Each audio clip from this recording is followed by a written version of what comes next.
How to create new folder in File Explorer in Windows 11 laptop or desktop. So let me start with the video.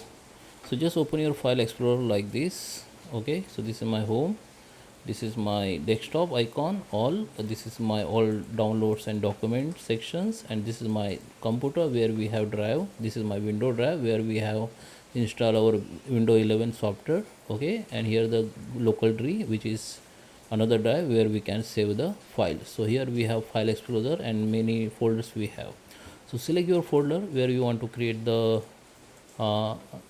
the new folder. Just select that, right click on it, select folder, open it, right click on it and go to the new and create the folders and rename it, name it. Okay, you can name it. Now you can double click on it and create the new subfolder under this main folder like this.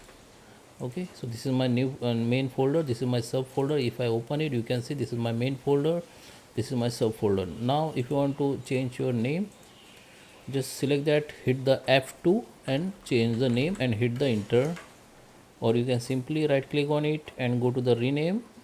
And if you see option like this, you can go to the rename and rename it. So I hope you like this video. Please subscribe me. Thank you for watching.